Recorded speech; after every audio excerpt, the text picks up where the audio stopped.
இங்கு மட்டும் பலமான காற்றுடன் கூடிய கனமழை பொறுத்தவரை தீவிரமாக வாய்ப்பு இருக்கு. எங்கெல்லாம் இந்த மழை வாய்ப்புகள் இருக்கும் அப்படிங்கிறத மிக தெளிவாக நம்ம பார்க்கலாம். நண்பர்களே, நீங்க மறக்காம ஒரு லைக் பண்ணுங்க, சப்ஸ்கிரைப் பண்ணி தொடர்ந்து சப்போர்ட் பண்ணுங்க, துல்லியமான வானிலை அறிக்கையும் பெற்றுக்கொள்ளுங்க. காற்று, இடி, மின்னல் மற்றும் கனமழை எல்லாமே இருக்குங்க. ஆனா எந்தெந்த மாவட்டங்கள் அப்படிங்கிறத நீங்க மறக்காம தெரிஞ்சுட்டு போங்க. கடைசி வரைக்கும் வானிலை அறிக்கையை கேளுங்க. அப்பதான் உங்க மாவட்டத்துல மழை வருமா அப்படிங்கிறத நீங்க தெரிஞ்சுக்க முடியும். யார் யாரெல்லாம் இன்னும் புதுசா பார்த்துட்டு இருக்கீங்களோ மறக்காம அந்த சப்ஸ்கிரைப் பட்டனை கொஞ்சம் கிளிக் பண்ணிட்டு போங்க. ஏன்னா அப்பதான் அடுத்தடுத்து வரக்கூடிய எந்தெந்த தேதிகளில் மழை வரும் அப்படிங்கிற தகவல் உங்களுக்கு தெரிய வரும். நண்பர்கள், உறவினர்கள் தெரியப்படுத்த மறக்காம ஷேர் பண்ணுங்க. ஏன்னா அவங்களும் பார்த்து பயன்பெறட்டும். ஆகவே எந்தெந்த தேதிகளில் நமக்கு மழை வாய்ப்புகள் இருக்கு அப்படிங்கிறத இப்போ நம்ம பார்க்கலாம். பகல் நேரங்களில், காலை நேரங்களில் நிறைய இடங்கள்ல வெயிலுடைய தாக்கத்தை பார்த்துட்டு எப்பா வெயில் முடியவே இல்லை, இவ்வளோ அனலா இருக்கு, அதனால எப்படி மழை வரும் அப்படின்னு சில பேர் கேள்விகளை கேட்குறீங்க. கண்டிப்பா அதற்கு நம்ம பதில் சொல்றோம். எதனால அடுத்து வரும் நாட்கள்ல ஒரு சில மாவட்டத்துல மழைக்கான வாய்ப்பு இருக்கு அப்படின்னா, மேற்கு திசை காற்றின் வேக மாறுபாடு காரணமாகவே தமிழ்நாட்டில் மிதமானதுலேருந்து கனமழை அப்படிங்கிறது எதிர்பார்க்க முடியும். ஏன்னா கண்டிப்பா சொல்றோம், மாவட்ட வாரியாக நம்ம சொல்லாம போறது இல்லை. நிச்சயமாக ஒவ்வொரு மாவட்டத்திலும் எந்தெந்த தேதிகள் அப்படிங்கிறத நம்ம சொல்லிட்டு தான் போறோம்.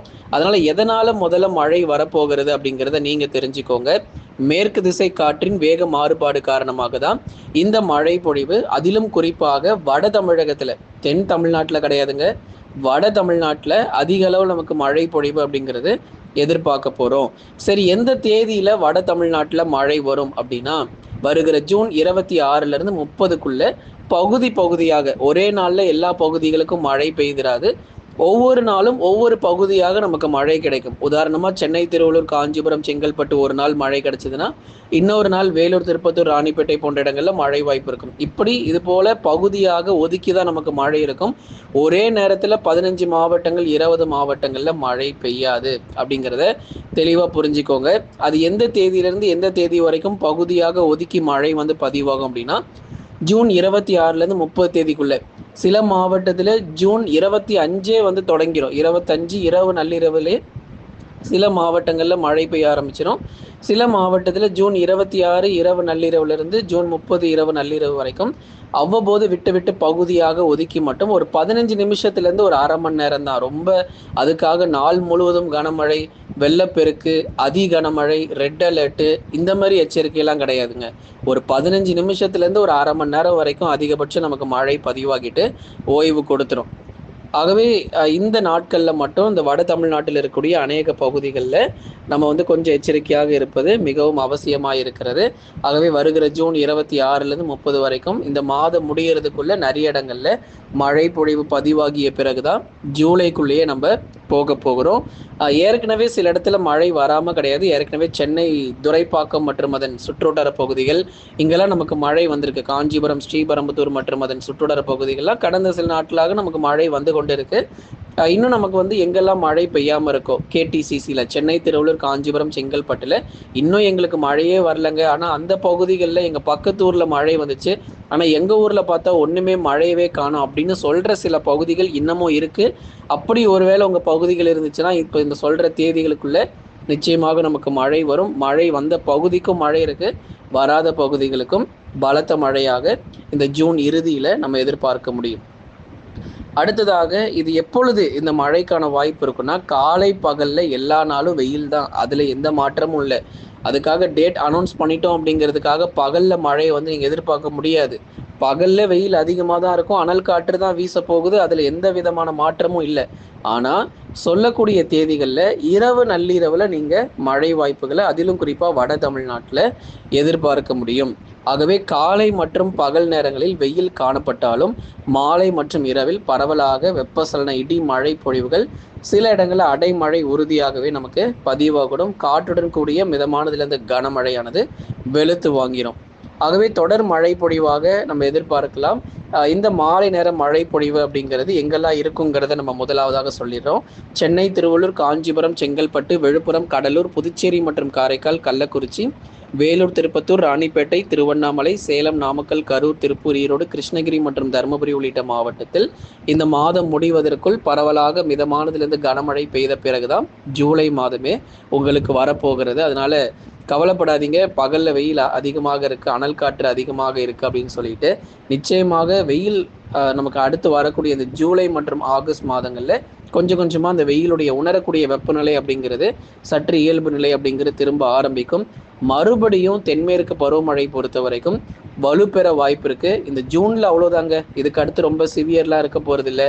அதி கனமழை, ரெட் அலர்ட், வெள்ளப்பெருக்கு, நிலச்சரிவு இந்த மாதிரிலாம் எதுவும் எங்கேயும் இருக்க போறது இல்லை இந்த ஜூன் முடிகிற வரைக்கும். ஆனா ஜூலை மற்றும் ஆகஸ்ட் மாதத்துல மறுபடியும் தென்மேற்கு பருவமழை கேரளாவில் தீவிரமாகி நீலகிரி, கோயம்புத்தூர், தேனி, தென்காசியை புரட்டி போட போகுது. நீலகிரி, கோயம்புத்தூர், தேனி, தென்காசி மற்றும் கன்னியாகுமரி மக்களே, உங்களுக்கு அடுத்த மாதத்துல உங்களுக்கு மிகப்பெரிய எச்சரிக்கை கொடுக்க போகிறோம். ஜூலை மற்றும் ஆகஸ்ட்ல கொஞ்சம் பொறுமையாக இருங்க. இந்த ஜூன் முடிகிற வரைக்கும் உங்களுக்கு பெருசா நமக்கு மழை தீவிரம் இல்லை. ஆனால் உங்களுக்கு ஜூலை ஆகஸ்ட்ல மறுபடியும் தென்மேற்கு பருவமழை வலுவாக வந்து பதிவாக போகுது. மே மாத இறுதியில் பார்த்தோம், பருவமழை ஆரம்பத்திலேயே எப்படி நமக்கு நீலகிரியில் 100 சென்டிமீட்டர், கோயம்புத்தூரில் 70 சென்டிமீட்டர்னு அந்த மலைப்பகுதிகளில் கொட்டி தீர்த்ததோ அதே மாதிரி தான் அடுத்து வரப்போகிற ஜூலை மற்றும் ஆகஸ்ட் மாதங்களிலும் மேற்கு தொடர்ச்சி மலைப்பகுதிகளில் அதிக அளவு மழை வாய்ப்புகள் கண்டிப்பாக இருக்குது. நம்ம வந்து கூடுதல் மழையில தான் போயிட்டு இருக்கோம். எங்கேயுமே நமக்கு வந்து தண்ணீர் பஞ்சம், மழை பற்றாக்குறை, வறட்சி அந்த மாதிரி பேச்சுக்கே இங்கே வந்து நம்ம தமிழ்நாட்டில் இடமே இல்லை. எல்லா அணை பகுதிகள், ஏரிகள், குளங்கள் பொறுத்த வரைக்கும் இந்த தென்மேற்கு பருவமழையில நிரம்பி வருகிறத நம்ம பார்க்கிறோம். காவேரி டெல்டா உட்பட நம்ம சொல்லிக்கிட்டு இருக்கோம். ஏன்னா கர்நாடகாவில் பெய்து வரக்கூடிய மிக கனமழை முதல் அதி கனமழையின் காரணமாக நீர் திறப்பும் அதிகரிச்சிருக்கிறாங்க. மேட்டூருக்கு வரக்கூடிய நீரின் அளவும் இனி வரும் நாட்களிலும் அதிகரிக்க தான் செய்யுமே தவிர குறைந்து கொண்டே போகாது. ஆகவே மேட்டூர்லேருந்து திறக்கப்படக்கூடிய அந்த உபரி நீரினுடைய அளவு பொறுத்த வரைக்கும் மேலும் உயர்த்துவாங்க. அதனால விவசாயிகள் பொறுத்த வரைக்கும் டெல்டாவில் இருக்கிற விவசாயிகள் உங்களுக்கான எச்சரிக்கைகள் கொடுத்துக்கிட்டு இருக்கோம். மழைனால உங்களுக்கு பெருசா பாதிப்பு இருக்க போறது இல்லை. ஆனா நமக்கு காவிரி நீர்பிடிப்பு போன்ற இடங்கள்ல பெய்து வரக்கூடிய அதிக மழை பொழிவு காரணமாக காவிரி கரையோர மக்களுக்கு வெள்ள அபாய எச்சரிக்கை அடுத்த ஜூலை மாதத்துல கண்டிப்பா கொடுத்துருவாங்க. மாற்று கருத்து இல்லை. இப்பவே நீங்க வந்து தயாராகி கொள்ளுங்க. அதுக்காக தான் உங்களுக்கு முன்கூட்டியே இவ்வளவு தூரம் நம்ம வந்து பேசிக்கிட்டு இருக்கோம். அடுத்த மாதமே உங்களுக்கு வந்து வெள்ள அபாய எச்சரிக்கை இருக்கலாம். அதற்கான சாத்தியமான எல்லா நிகழ்வுகளும் கண்டிப்பாக இருக்கு. காவிரி கரையோர பகுதியில் வசிக்கிறவங்க கொஞ்சம் உஷாராக இருந்துக்கோங்க. மழை பொறுத்த வரைக்கும் தஞ்சாவூர், திருவாரூர், நாகப்பட்டினம், அரியலூர், பெரம்பலூர், திருச்சி மற்றும் புதுக்கோட்டையில் வானம் ஓரளவு மேகமூட்டம், லேசானதுலேருந்து மிதமான மழை மாத இறுதியில் எதிர்பாருங்க. இப்போதைக்கு நமக்கு பகலில் வெயில் மட்டுமே காணப்படும். சரிங்க, நமக்கு வந்து தென் மாவட்டத்தில் மழை எப்படி இருக்குன்னு நிறைய பேர் கேட்டீங்க. கொடைக்கானலில் மட்டும் நீங்கள் மழை எதிர்பார்க்கலாங்க. மற்றபடி மதுரை, விருதுநகர், சிவகங்கை, திண்டுக்கலுடைய கொடைக்கானலில் மட்டும் மழை எதிர்பார்க்கலாம். மற்றபடி மற்ற இடங்களில் பெரிதாக மழை வாய்ப்பு இல்லை. ராமநாதபுரம், தூத்துக்குடி, திருநெல்வேலி இது போன்ற இடங்கள் எல்லாமே வானம் ஓரளவு மேகமூட்டம். அப்படியே மழை வந்தாலும் லேசானதுலேருந்து மிதமான மழை பகுதியாக ஒதுக்கி பதிவாகிட்டு போய்கிட்டே இருக்கும். மாவட்டம் முழுவதும் தென் மாவட்டத்தில் மழையை எதிர்பார்த்துறாதீங்க. அடுத்ததாக மீண்டும் தென்மேற்கு பருவமழை பொறுத்த வரைக்கும் ஜூலை மற்றும் ஆகஸ்ட் மாதங்களில் கண்டிப்பாக தீவிரமடையும். அப்போ வந்து தமிழ்நாட்டில் இருக்கக்கூடிய எல்லா மாவட்டங்களிலும் நம்ம மழை எதிர்பார்க்கலாம்.